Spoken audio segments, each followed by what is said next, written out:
দীর্ঘ অপেক্ষার পর ইতিহাসের অন্যতম শান্তিপূর্ণ নির্বাচনে নিরঙ্কুশ জয় পেয়েছে বাংলাদেশ জাতীয়তাবাদী দল বিএনপি। ভূমিধ্বস বিজয়ের মাধ্যমে বিএনপি আবারও প্রমাণ করেছে তাদের প্রতি মানুষের অগাধ আস্থা রয়েছে।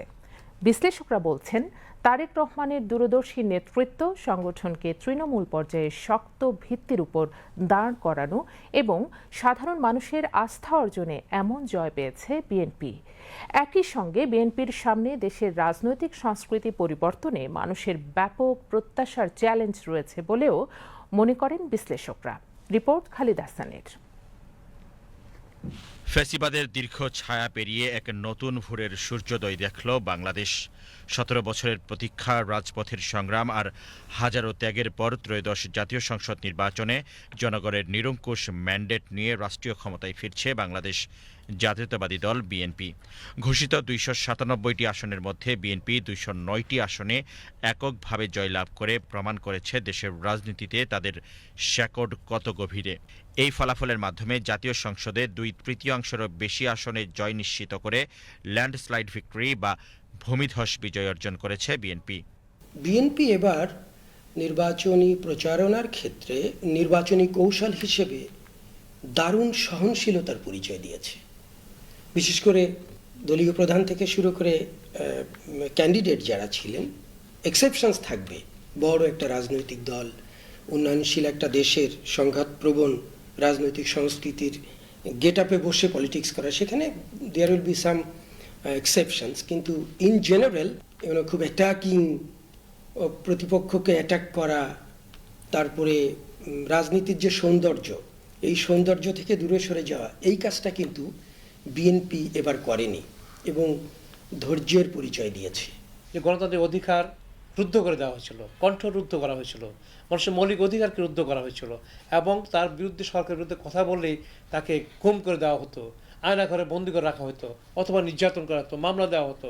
স্বতঃস্ফূর্তভাবে মানুষের যে অংশগ্রহণ, ঈদের আনন্দের মতো একটা নির্বাচন করার একটা মানসিকতা যে তৈরি হলো, এটা তৈরি হওয়ার পিছনে মূল কারণ হলো তারা 17 বছরে যে ফ্যাসিস্ট শাসন দেখেছে, তার যে অত্যাচার দেখেছে, নিষ্পীড়ন দেখেছে, নিষ্ঠুরতা দেখেছে, তারই প্রতিবাদ ছিল এটা।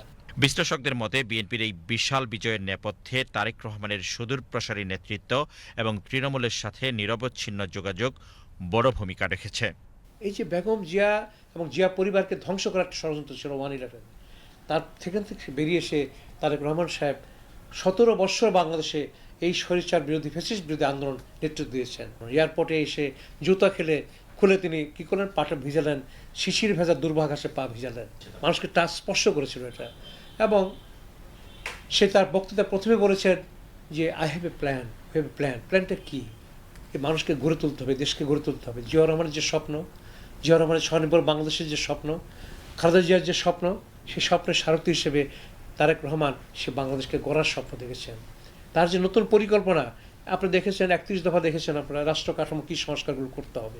আমার মনে হয়েছে যে তারেক রহমান ফিজিক্যালি বাংলাদেশে উপস্থিত ছিলেন না, কিন্তু এই নির্বাচনকে কেন্দ্র করে তার একটা গ্রাউন্ড ওয়ার্ক, আমরা যেটা তাত্ত্বিক যে প্রস্তুতি, এটা ওনার ছিল।